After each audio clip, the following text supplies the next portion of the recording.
하나님의 오늘 우리에게 주신 말씀은 사도행전 13장 42절에서 52절까지의 말씀입니다. 사도행전 13장 42절에서 52절까지의 말씀을 교독하도록 하겠습니다. 그들이 나갈 때 사람들이 청하되 다음 안식일에도 이 말씀을 하라 하더라. 해당의 모임이 끝난 후에 유대인과 유대교에 입교한 경건한 사람들이 만일 바울과 바나바를 따르니 두 사도가 더불어 말하고 항상 하나님의 은혜 가운데 있으라 권하니라. 그 다음 안식일에는 온 시민이 거의 다 하나님의 말씀을 듣고자 하여 모이니 유대인들이 그 무리를 보고 시기가 가득하여 바울이 말한 것을 반박하고 비방하거늘 바울과 바나바가 담대히 말하여 이르되 하나님의 말씀을 마땅히 먼저 너희에게 전할 것이로되 너희가 그것을 버리고 영생을 얻기에 합당하지 않은 자로 자처하기로 우리가 이방인에게로 향하노라. 주께서 이같이 우리에게 명하시되 내가 너를 이방의 빛으로 삼아 너로 땅끝까지 구원하게 하리라 하셨는지라 하니 이방인들이 듣고 기뻐하여 하나님의 말씀을 찬송하며 영생을 주시기로 작정된 자는 다 믿더라. 주의 말씀이 그 지방에 두루 퍼지니라. 이에 유대인들이 경건한 기부인들과 그 신의 유력자들을 선동하여 바울과 바나바를 박해하게 하여 그 지역에서 쫓아내니 두 사람이 그들을 향하여 발을 띠를 떨어버리고 이고니온으로 가거늘 함께 읽겠습니다. 제자들은 기쁨과 성령이 충만하니라. 아멘. 할렐루야. 네. 오늘 저는 이 시간에 사역의 현장에는 방해와 기쁨이 있습니다 라는 제목으로 오늘 말씀을 나누도록 하겠습니다. 오늘 말씀은 지난주에 이어질 내용입니다. 지난주에 우리는 사도 바울 선교팀이 비시디아 안디옥에서 사역을 했고 특별히 그곳에서 설교를 한 사도 바울이 그 중심이 오직 예수 그리스도로 충만했다라고 하는 것을 살펴보았습니다. 오늘 본문의 내용은요, 설교를 하고 난 다음에 이후에 어떠한 반응과 벌어지는 일들이 나타나는지 그 내용에 대한 기록입니다. 먼저 이 42절 말씀을 보니까요, 사람들이 바울의 설교를 듣고 나서 다음 안식일에도 이 말씀을 전해달라고 요청을 했습니다. 42절 말씀을 한번 합독해 보겠습니다. 시작. 그들이 나갈 때 사람들이 청하되 다음 안식일에도 이 말씀을 하라 하더라. 아멘. 사람들이 바울에게 다음 주에도 설교를 해달라고 했다라고 하는 것은요, 사도 바울이 설교를 잘했다라고 하는 뜻입니까? 못했다라고 하는 뜻입니까? 잘했다라고 하는 뜻이죠. 그 바울의 설교에 능력과 은혜가 있었다라고 하는 뜻입니까? 없었다라고 하는 뜻입니까? 있었다라고 하는 뜻입니다. 여러분, 같은 설교여도요, 능력과 은혜가 있는 설교가 있고 그렇지 않은 설교가 있습니다. 예를 들면은 영성이 있는 A라는 목사가 하나님은 당신을 사랑하십니다라고 설교했을 때 그때 감동과요, B라는 목사가 하나님은 당신을 사랑하십니다라고 했을 때의 그 감동과 은혜가 서로 다르다는 것입니다. 이처럼 같은 문장에 같은 메시지를 전해도 전달자에 따라서 감동과 은혜가 다르다는 것이에요. 여러분, 전달자에 따라서 마음에 와닿는 설교가 있고 그렇지 않은 설교가 있습니다. 왜냐하면 설교라고 하는 것은요, 단순히 어떤 지식을 전달하는 가르치는 행위가 아니기 때문이에요. 설교라고 하는 것은요, 하나님의 말씀을 사람들의 그 심령에 전달하는, 선포하는 영적인 행위이기 때문에 그렇습니다. 그래서 설교자들은 항상 성령의 충만함을 유지할 수 있도록 그 설교에 능력과 은혜가 있도록 깨어서 기도해야 될 줄 믿습니다. 여러분, 만약에 설교에 은혜가 있고 능력이 있다면 그 설교자의 그 말씀 설교를 다시 듣고 싶을까요? 듣고 싶지 않을까요? 다시 듣고 싶은 것입니다. 제가 아는 어떤 목사님이요, 담임 목사 청빙을 하기 위해서 경기도의 모 교회에 설교를 하러 갔습니다. 설교를 하러 오라고 해서 갔더니 안 해도 된다는 것입니다. 너무 당황했어요. 이유를 들어보니까 담임 목회자가 이미 내정이 돼 있다는 것입니다. 설교하지 않아도 된대요. 돌아가래요. 그래서 이분이 너무 황당한 거예요. 그래도 설교만 하고 가겠다. 담임 목사가 안 되어도 좋으니 그래도 설교하러 먼 거리를 왔으니 주일에 설교하고 돌아가도록 하게 해달라고 부탁을 드렸어요. 그래서 이제 2부 설교를 하게 되었습니다. 그런데 그 설교가 너무 은혜롭고 힘이 있어요. 성도님들이 은혜를 엄청 받게 된 겁니다. 그래서 성도님들이 장로님들에게 목사님, 저분을 우리 담임 목사님으로 모십시다. 그래가지고 담임 목회자가 되신 분이 계세요. 어떤 분은요, 담임 목회자가 내정이 됐어요. 그런데 갑자기 아프셔가지고 급하게 대타 목사님이 그날 설교를 하게 됐어요. 근데 그 대타 목사님의 말씀이 너무 은혜로워가지고 그 대타 목사님이 담임 목회자가 되는 경우도 있습니다. 강원도의 어떤 중소도시에서요, 부흥 집회를 하기로 했습니다. 중용교회예요. 그래서 서울에 있는 어떤 부흥사 목사님을 모시고 이제 부흥 집회를 하기로 했습니다. 그래서 그 강원도의 그 지역의 교회가 부푼 기대와 설렘을 가지고 있었어요. 서울에서 목사님이 오신데 그러면 굉장히 세련되고 멋있겠지, 신사적인 분이시겠지라고 기대를 했어요. 근데 부흥사 목사님이 도착을 했습니다. 여전도 회장님이 이 목사님의 모습과 복장을 보고 너무나도 실망을 했습니다. 너무 촌스럽고 키도 작고 마른 데다가 이 복장도 옆집 아저씨 시골 농부와 같은 그런 모습인 거예요. 그런데 이제 그 교회 목사님께서 이 권사님에게, 우리 부흥사 목사님에게 식사 대접하라고 또 거치할 숙소를 안내하라고 했어요. 퉁명스럽게 인도를 합니다. 그리고 식사를 딱 준비해가지고 퉁명스럽게 이거 드시고요. 다 드시고 옆에 그냥 문 밖에 내다놓으면 돼요. 하고 문을 확 닫고 나가버렸어요. 상을 소리나게 탁 내려놓고 투덜투덜 뛰며 나가버렸어요. 근데 부흥 집회 첫째 날 저녁 집회부터 이 부흥사 목사님의 은혜로운 설교가 선포됩니다. 이 교회가 그야말로 뒤집어져 버렸습니다. 치유의 역사가 막 나타나요. 방언에 막 은사가 나타나요. 성령의 강력한 기름 부심으로 그야말로 은혜의 도가니가 된 것입니다. 그 다음날 여전도 회장님이요, 식사를 갖다 드리는데 반찬 가짓수가 굉장히 많아졌습니다. 노크를 정중하게 하고 두 손으로 목사님 맛있게 드십시오 90도로 인사를 하고 나올 때도 돌아서지 않고 그대로 뒷걸음질 치면서 나옵니다. 이처럼 재미난 일들이 굉장히 많아요. 이거는 이제 은혜로운 설교를 했을 때 이야기고, 그러지 못했을 때의 이야기도 굉장히 많습니다. 다음 기회가 되면 제가 나누도록 하겠습니다. 42절 말씀을 보면은 사람들이 청와대라고 했을 때 이 청와대는요, 단순히 그냥 한번 다음에도 와서 해달라 그 정도가 아니라 간절히 권하는 것입니다. 사정을 하고 애원을 하는 그런 의미가 담긴 청와대예요. 간절히 부탁하는 것. 제발 다음에도 말씀을 꼭 들려주십시오. 이 갈급함이 들어있는 부탁인 것입니다. 사도 바울이 선포한 이 말씀, 이 복음은요, 사람의 그 영혼을 흔들었습니다. 율법과 종교 행위에 지쳐있던 이 사람들이 바울의 말씀을 통해서 자유와 소망을 발견하게 되었던 것입니다. 이처럼요, 진짜 은혜를 경험한 사람은 말씀을 더 듣고 싶어 하게 돼 있어요.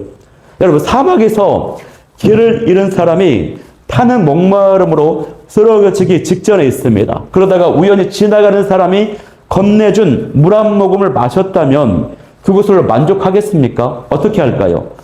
이 정도면 됐다고 하겠습니까? 아니죠. 물 좀 더 달라고 애골복골하는 것입니다. 물을 좀 더 주십시오. 제가 죽게 생겼습니다. 더 달라고 사정사정하는 것입니다. 말씀을 듣고 말씀의 은혜를 경험하면요, 더 말씀 앞으로 나오게 돼 있어요, 여러분. 여러분, 설교 전달자는요, 더 은혜롭게 능력 있는 메시지를 전달할 수 있어야 될 것이고, 그 말씀을 받는 사람도 의무감이나 형식이 아닌 사모하는 마음으로, 또 간절함으로 이 말씀을 받아야 될 줄 믿습니다. 여러분, 예배 시간이 기다려 주십니까? 말씀 선포하는 그 시간이 사모가 되어 주십니까? 오늘 이렇게 비가 오는데도 말씀을 더 알고 싶은 갈급함으로 나오신 거 맞으시죠, 여러분? 그런 사모함이 있는 자에게 성령께서 넘치는 은혜를 부어주실 줄 믿습니다. 그런데 이 사람들이요, 바울에게 다른 말씀을 전해달라고 요구하지 않고 뭐라고 합니까? 다음 안식일에도 어떤 말씀을? 이 말씀을 하라 하더라 라고 했어요. 42절에 이 말씀을 하라 하더라. 그러니까 방금 했던 설교, 그러니까 지난주 우리가 나누었던 예수 그리스도로 가득 찬 구원의 그 복음에 대해서 그대로 전해달라고 요청을 했다는 것입니다. 이처럼요, 말씀의 맛을 아는 사람은요, 똑같은 말씀일지라도 듣기를 기뻐하게 되고 한 번 들었던 말씀이라도요, 그 안에서 은혜를 받게 되는 것입니다. 그래서 신학교의 설교학의 강의 내용 중에 어떤 가르침이 있냐면, 설교자들은 메시지를 반복해서 전하는 것을 두려워하지 말라라고 하는 설교 가르침이 있어요.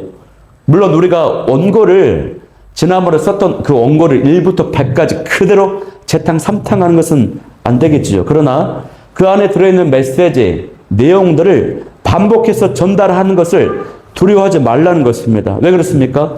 거듭 메시지를 전해야, 반복해서 선포해야 그제서야 성도님들이 듣고 그것을 자신의 스피릿으로, 영성으로 삼게 되기 때문에 그래요. 그런데 우리는 반복되는 내용의 설교를 본능적으로 거부합니다. 무시하는 경향이 있어요. 목사님 지난번에 들었던 설교 내용 겹치는데, 저번에 했던 설교랑 똑같은데, 비슷한데. 여러분, 그러면 우리가 한번 아주 극단적이긴 한데 단순하게 한번 생각해 볼까요? 우리가 예수님의 그 십자가 사건과 부활의 내용을 한두 번만 나눕니까? 또 기도 생활 강조하고, 예배 생활 강조하고, 전도 생활 강조하고, 이런 설교에 대해서 두세 번 듣고 끝납니까? 그렇지 않잖아요. 일평생 내내 언제나 어디서나 계속 그런 말씀들을 반복해서 듣고 또 듣습니다. 그렇게 반복적으로 듣고 들어야지만이 내 안에 비로소 새겨지기 때문에 그래요. 그래서 어떤 교육학자는요, 같은 내용을 7번 반복해서 선포가 돼야지 그때야 비로소 마음에 겨우 입력이 된다고 하는 것입니다. 그리고 같은 설교, 같은 말씀을 거듭해서 반복해서 듣게 되면요, 어떤 유익이 있냐면, 한 번 들었을 때는 들리지 않거나 깨닫지 못했던 그 은혜를, 그 말씀을 깨닫게 돼요. 왜 그렇습니까? 이 말씀은요, 살아있기 때문에 그래요. 살아있기 때문에. 저는 대학 다닐 때 청년 시절에 영화를 개인적으로 좋아하는 편이었어요. 극장에 가서 영화를 보는 걸 좋아했습니다. 혼자도 많이 갔어요. 그때는 혼자 가는 것도 막 좀 이상하게 보는 그런 분위기가 있었는데, 영화를 보는 시간만큼은요, 현실의 그 고단함을 잊을 수가 있었어요. 그래서 영화관 가서 영화 보는 걸 좋아했는데, 제가 영화관에서 그때 당시에 제 기억으로 돈을 주고 같은 영화를 3번 본 적이 있어요. 2번도 전혀 보지 않는데 3번 본 적이 있어요. 그 영화가 뭐였냐면, 김대원 주연의 해바라기라고 하는 영화가 있습니다. 혹시 아십니까? 해바라기 하는 영화? 그 영화가 저에게는 너무 재미있고 감동적이었어요. 그런데 영화를요, 2번째 봤는데 처음 볼 때는 보이지 않던 것이 보이더라고요. 2번째 볼 때는 주제가 더 분명해지고 감독의 의도가 더 보이는 것입니다. 놓쳤던 장면들이 나와요. 또 3번째 또 봤을 때는요, 두 번째 봤을 때까지도 보지 못했던 아주 그 디테일한 것들, 디테일한 독선과 연출, 의도들이 보이더라고요. 여러분, 말씀도요, 마찬가지입니다. 성도가 은혜를 받으면 많은 변화가 있겠지만 그 중에 하나는 말씀 듣기를 사랑하게 된다는 것입니다. 또 똑같은 메시지 설교를 들었을지라도 우리가 열린 자세로 사모하면서 들으면요, 그 속에서 또 다른 하나님의 살아있는 음성, 감동, 깨달음, 은혜를 발견하게 된다는 것입니다. 그래서 이 말씀을 듣는다라고 하는 것은요, 무조건 다다익선입니다. 다다익선. 말씀 듣기를 사모하는 저 여러분이 될 수 있기를 축복합니다. 자, 43절 말씀을 보면요, 해당의 모임이 끝난 이후에 이 경건한 사람들이 바울과 바나바를 따라갔다라고 되어 있습니다. 바울과 바나바는 사람들에게 항상 하나님의 은혜 가운데 있으라고 공면했습니다. 이 사도 바울의 설교와 사역은요, 아주 성공적이면서도 순적하게 지금 진행되고 있었거든요. 그렇게 해서 일주일이 지났습니다. 그런데 44절 말씀을 보니까요, 사람들이 회당에 얼마나 많이 모여 있었던지 온 시민이 거의 다 하나님의 말씀을 듣고자 해서 모였다라고 되어 있어요. 즉 이 모습은요, 일주일 전에 그 바울의 설교가 정말 놀라웠고 그들의 모습을 변화시켰다라고 하는 증거가 되는 것입니다. 말씀을 듣고 입소문이 났습니다. 사람들 옆에 아는 사람들 동료해서 함께 가자고 인도했던 것이에요. 그래서 그렇게 많은 사람들이 모이게 된 거거든요. 그리고 이것은요, 무엇보다도 그 배후에서 성령께서 이끄셔서 말씀을 듣도록 말씀 듣는 그 자리로 발걸음을 인도하셨다라고 하는 사실입니다, 여러분. 여러분, 예배의 자리로 인도함 받는다, 말씀의 자리로 인도함 받는다, 인력으로 정말 되지 않습니다. 제가 주변의 지인들에게 그렇게 많은 전화를 돌려도 안 오더라고요, 예배를. 하나님이 근데 감동 주시면은 뜻하지 않은 사람들이 예배의 자리에 참여를 해요. 엊그제 월요일 날 제가 사는 동남 메리트 아파트 단지에서요, 야시장 같은 그 큰 행사를 했거든요. 엊그제. 아파트 일부 주차장과 도로, 인도를 행사장으로 만들었습니다. 각종 먹을 것이 있었습니다. 게임도 있고요, 물건 파는 곳도 있고요, 바이킹도 있고 놀이기구 이런 게 막 있었어요. 다양한 천막 부스들이 설치가 되었어요. 우리 자녀들이 이제 신나가지고 나가서 탕후루를 한 번에 5,000원씩 하는 그 탕후루를 한 사람당 3번씩 먹더라고요, 탕후루. 근데 제가 놀랬던 것은요, 경품 추첨 시간이 되었거든요. 그런데 사람들이 경품 추첨하는 그 시간에 몰려들었는데, 저는 이 아파트 단지 안에 사람이 이렇게 많은지를 몰랐습니다. 거의 모든 주민들이 다 나와가지고 지나갈 틈이 없을 정도였어요. 요즘 시대에 동네에서 행사한다고 하면은 썰렁한 곳으로 아는데, 야, 그야말로 북새통이었습니다. 가득 찼어요. 정말 사람이 많구나. 제가 그 모습을 보면서요, 그 회장님도 그러더라고요. 이 행사를 수년 동안 했는데 이렇게 많이 모인 적이 이번이 처음이라고. 제가 그 모습을 보고 무슨 생각을 했을까요? 그 경품 행사장 앞에 서가지고 무슨 생각을 했을까요, 여러분?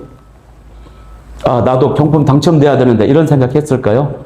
물론 그 생각했어요. 그래가지고 5kg짜리 쌀 한 가방이 당첨됐어요. 그런데 야시장에서는 아이들 먹는데 6만 원 이상 쓰고 3만 원짜리 쌀을 탔습니다. 자, 그런데 제가 그 모습 앞에서 어떤 느낌을 받았냐면, 야, 사람들이 없는 게 아니구나. 모이지 않는 게 아니구나. 모일 수 있는 상황과 여건만 되면 얼마든지 순식간에 모이게 되는구나. 그것을 느꼈습니다. 저로서는 굉장히 새로운 감동이었습니다. 하나님, 이 많은 사람들이 예수님의 복음 앞에 은혜의 자리, 예배의 자리에로 올 수 있다면, 몰려들 수 있다면 얼마나 좋을까요? 저희는 할 수 없지만 하나님의 행하시옵소서, 이런 기도가 막 나오더라고요. 하나님 이끌어 주옵소서. 또 특별히 한국 교회에 다시 한번 놀라운 부흥을 주시옵소서. 이왕이면 우리 교회를 사용하여 주옵소서. 그런 기도가 막 나왔어요. 우리가 이러한 일을 위해서 저와 여러분의 마음과 기도를 모을 수 있기를 축복합니다. 오늘 제목이요, 사역의 현장에는 방해와 기쁨이 있습니다라고 하는 것인데요. 자, 그러면 복음이 선포되는 그 현장에는요, 항상 두 가지 종류의 반응이 나타납니다. 선포된 그 복음이, 그 말씀이 진짜 복음이라면, 진짜 능력을 가지고 있다라면 반응이 반드시 나타나게 되어 있습니다. 두 가지로. 첫 번째 반응은요, 변화와 기적이 나타난다고 하는 것입니다. 또 다른 하나는요, 악한 세력들의 공격과 방해가 일어난다라고 하는 것입니다. 오늘 본문에도 사도 바울이 전한 복음이 진짜 복음이었기 때문에 이 두 가지 사건이 모두 다 나타나요. 먼저는요, 사람들이 변하기 시작했어요. 앞서 나누었던 것처럼 44절에 많은 사람들이 몰려왔습니다. 이것은요, 그 사람들이 변화가 되었다라고 하는 것이고 기적을 경험한 것입니다. 이것이 바로 여러분, 말씀 앞에 변화와 기적은 딴 게 아니고 그 말씀 앞에 내 마음이 바뀌는 것입니다. 내 마음이 끌려가는 것, 돌이키는 것이에요. 이게 기적이에요. 안진뱅이가 일어나고 소경이 눈을 뜨고 하는 눈에 보이는 그런 것들만 기적이 아닙니다. 진짜 기적은 눈에 보이지 않는 것입니다. 사람들의 마음이 바뀝니다. 생각이 바뀝니다. 말씀에 순종합니다. 예수님을 믿습니다. 이런 게 진짜 기적이라고 하는 것입니다. 48절 말씀에도 보면요, 이방인들이 복음을 듣고 기뻐하며 찬송하였다라고 했어요. 사실 이런 변화가 기적이에요. 더 엄밀하게 말하면요, 우리가 저와 여러분이 구원받은 것, 이 자체가 하나님의 놀라운 기적이라고 하는 것입니다. 하나님의 기적 같은 사랑이 우리에게 지금 임하고 있는 것입니다, 여러분. 예수님께서 죄인된 우리를 사랑하시고 함께 하신다라고 하는 것, 이것이 바로 기적의 버금가는 놀라운 사랑이에요. 이것을 꼭 먼저 기억해야 됩니다. 이처럼 복음은요, 변화와 기적을 일으킵니다. 복음을 받아들인 제자들에게는요, 기쁨이 있었습니다. 충만함이 있었습니다. 이 말씀 앞에서, 복음 앞에서 우리가 변화가 되어지고 내 마음이 바뀌고 나의 생각이 바뀌고 우리에게 기쁨이 충만케 되는 은혜가 나타날 수 있기를 축복합니다. 자, 그리고 또 다른 두 번째 역사로 나타나는 것이 뭡니까? 복음이 선포되는 곳에는 무엇이 있습니까? 악한 세력들의 공격과 방해가 있다는 것입니다. 먼저 45절 말씀을 보면요, 유대인들이 시기를 합니다. 이 시기는 질투와 경쟁심, 분노가 섞인 시기예요. 그러니까 이들이 시기한 이유는 뭐냐면 자기 자리를 빼앗길까 봐 두려워했다는 것입니다. 시기했다는 것입니다. 가끔 어떤 사람들을 보면요, 다른 사람들이 은혜 받는 것을 별로 기뻐하지 않는 사람들이 있어요. 왜 그렇습니까? 자기보다 인정받고 영적으로 높아진다고 생각을 하기 때문이에요. 또 어떤 경우는 다른 교회가 잘 나가고 부흥하는 것을 기뻐하지 못하는 사람들이 있습니다. 또 어떤 경우는요, 부교역자들 안에서요, 어떤 부교역자가 설교를 은혜롭게 잘하면은 그것을 기뻐하지 못하는 동료 사역자들이 있습니다. 왜 그렇습니까? 비교가 되기 때문이죠. 자기가 제일 설교 잘하는 사역자가 우리 교회에서 내가 돼야 된다라고 하는 그런 마음이 있는 것입니다. 또 이런 말이 있죠. 담임 목사보다 부교육자가 설교 잘하면 안 된다. 이런 말도 있어요. 너무나도 안타깝습니다. 이런 것들이. 왜 그렇습니까? 왜 이런 일이 다 벌어지는 것입니까? 그것은요, 하나님 나라가 확장되는 데 목적이 있지 않기 때문이에요. 자신의 유익의 목적이 있기 때문에 그래요. 하나님의 영광을 위하지 않고 자신의 영광을 추구하기 때문에 그래요. 이런 모습들이 성도의 삶에도, 교회 안에서도 비일비재하게 나타난다고 하는 것입니다. 지금 이 유대인들이 사도 바울의 사역이 잘 되고 있으니까 시기했어요. 분노했어요. 그 이유가 저들이 높아지면 자신들은 낮아지기 때문에 자신들이 가지고 있었던 그 기득권을 포기해야 되고 위축되고 사람들이 지지해서 마음에서 멀어지기 때문에 이것을 지금 싫어하고 있다고 하는 것입니다. 우리가 정말 하나님의 영광과 하나님 나라의 목적과 정말 중요한 본질에 집중하면서 우리가 마음을 모을 수 있기를 축복합니다. 그리고 성숙한 교회와 한국교회 성도들이 되기를 축복합니다. 50절에도 보면은 어떤 방해들이 있습니까? 유대인들이 경건한 기부인들과 유력자들을 선동해서 사도들을 박해하고 쫓아냅니다. 여러분, 동일한 곳에서 동일한 복음이 선포되는데 한쪽은 기쁨이 넘쳐나고요. 한쪽은 분노가 넘쳐나요. 예수님조차도요, 말씀을 선포할 때에 한쪽은요, 마음의 찔림을 받고 회개를 했으나 다른 한쪽은 이를 갈며 죽이려고 달려듭니다. 우리가 여기서 알 수 있는 중요한 사실은 뭐냐면 우리가 선포한 복음이 진짜 복음이라면 환영이든 반대이든 뭔가가 분명한 일이 나타난다고 하는 것입니다. 예전에 그 캠퍼스에서 열린 모임을 하면요, 영혼들이 눈물을 뚝뚝 흘리며 예수님을 영접하기도 합니다. 또 마트 앞에서요, 앰프를 틀고 전도하면요, 지나가는 아줌마들 시끄럽더라고 그만하라고 강하게 항의를 합니다. 분명한 반응이 나타나요. 이것은 우리의 사역이 진짜라고 하는 것, 진짜 복음을 전하고 있다라고 하는 증명입니다. 그런데 우리의 삶 가운데, 우리의 사역 가운데 회복이든 공격이든 아무 일도 나타나지 않는다. 그래서 우리가 가짜라고 하는 것이에요. 우리 삶에, 우리 사역의 현장에 기쁨이든 아니면 방해든 그런 모든 분명한 어떤 반응들이 나타날 수 있기를 축복합니다. 내가 복음을 가지고 있음에도 불구하고 주변에 아무 일이 일어나지 않는다. 이것이 더 심각한 일이라는 것입니다. 여러분, 사도들은요, 이 분명한 목적을 가지고 있었어요. 그렇기 때문에 반대와 공격을 받아도 복음을 전합니다. 목적이 분명하지 않는 사람은요, 항상 어떤 어려움과 방해를 만나게 되면 포기하고 물러서게 되었어요. 환경이 뒷받침되지 않으니 사람들이 욕하니 물러서게 돼요. 그러나 목적이 분명하기에 이 바울과 바나바는 담대하게 말씀을 전합니다. 이 사역을 포기하지 않아요. 여러분, 나는 리더고 나는 사역자고 혹은 나는 평신도고 나는 학생이고 그런 것이 중요한 것이 아닙니다. 어떤 목적을 가지고 어떤 생각을 가지고 현장에 있느냐가 중요한 것입니다. 사도들의 이 목적은 분명했습니다. 그 목적은 예수님을 사랑하는 것이었어요. 그래서 그런 핍박의 상황 가운데서도 복음을 전하지 않을 수가 없었던 것입니다. 유대인들이 복음을 거부하자 이 은혜가요, 이방인들에게 전해집니다.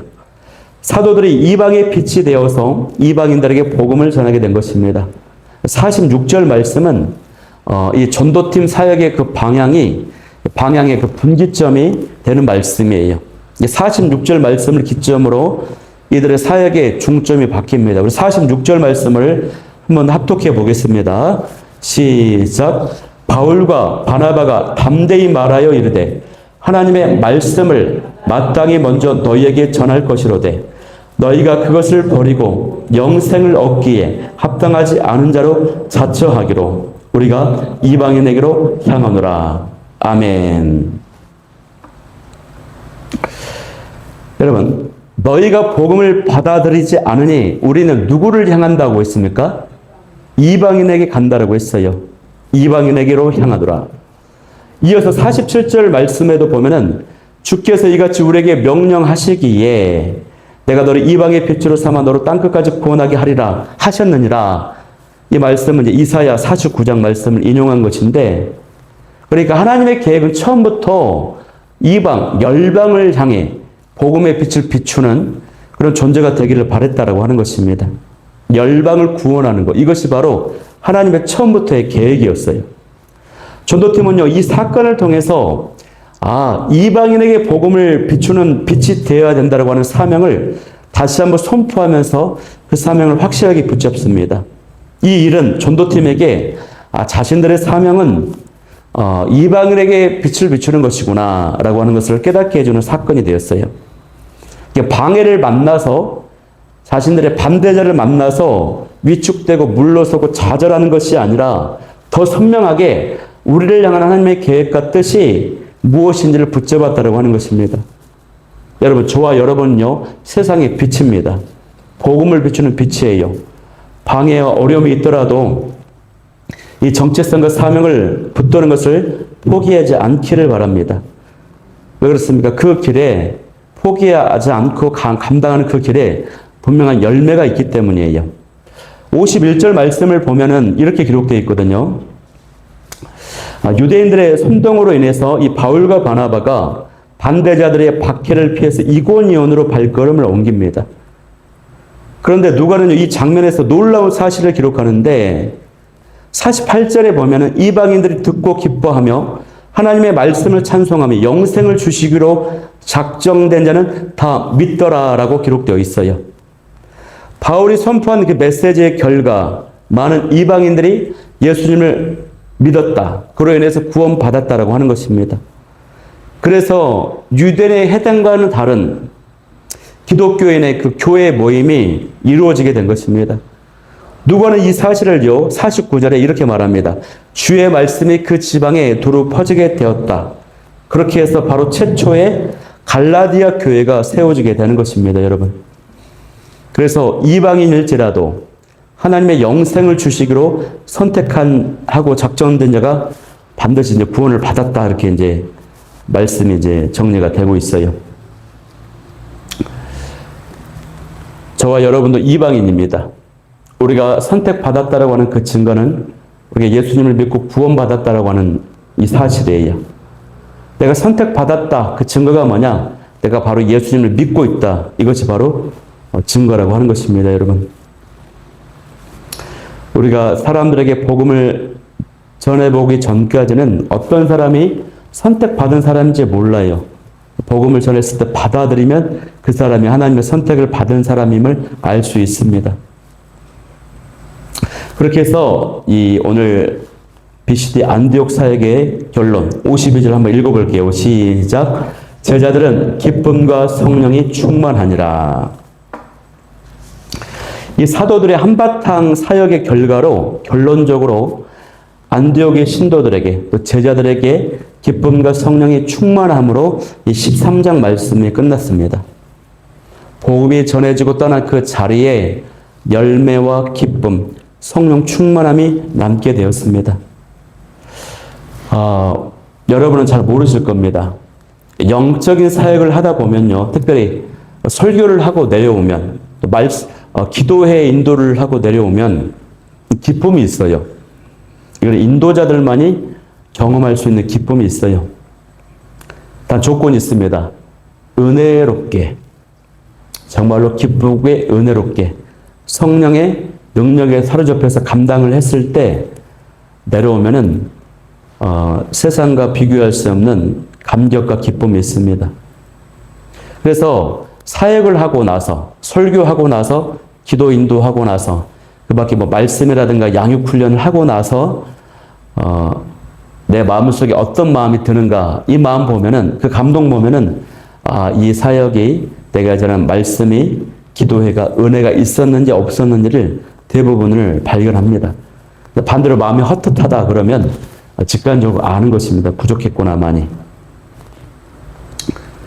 근데 물론 그 반대의 경우도 있습니다. 내가 설교를 하고 내려오면서 아예 설교 죽었구나 했는데 예상치 않은 사람들이 은혜 받았습니다라고 성도들이 인사하는 경우도 있어요. 바라옵교는요, 영적인 사역, 영혼을 살리고 세우는 그 사역을 통한 그 기쁨, 그 기쁨을 저와 여러분을 경험할 수 있기를 바랍니다. 교회에서 어떤 행사를 섬기는 거 있잖아요. 봉사하고 수고하고 팔을 걷어붙이고 하는 그런 섬김. 그것을 통한 기쁨이 있거든요. 근데 이 영적인 사역, 영혼을 살리고 세우는 이 사역은 그런 기쁨과 비교할 수가 없어요. 이 기쁨을 정말 맛보았으면 좋겠습니다. 낚시꾼들이 그러죠.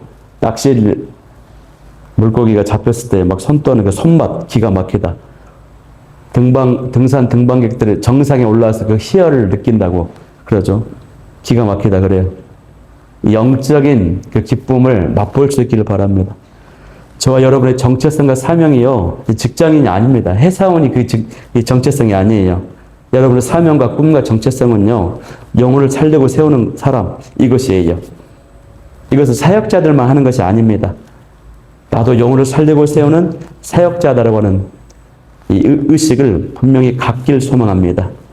그래서 영혼 사역에 대한 꿈을 가지고 나아갈 수 있는 저와 여러분이 되길 바랍니다. 그래서 저희 교회는 그러한 구체적인 시스템과 양육 체계를 구축하려고 합니다. 새 가족이 왔을 때 기초 양육을 해줄 수 있어야 됩니다. 내가 하는 것이 아니라 여러분이 할 수 있어야 돼요. 또 소그룹 리더로 예배 인도자로 세워져야 됩니다. 그렇게 할 때 말할 수 없는 기쁨과 은혜를 경험하게 될 줄 믿습니다. 이 귀한 사명의 길에 함께 할 수 있는 저와 여러분이 되길 축복합니다. 오늘 이 말씀 붙잡고 기도할 때요, 첫 번째, 말씀에 대한 갈급함과 사모함이 넘치는 예배자가 되게 하여 주옵소서. 두 번째는 사역의 방해와 박해 속에서도 사명을 더욱 선명히 붙들게 하여 주옵소서.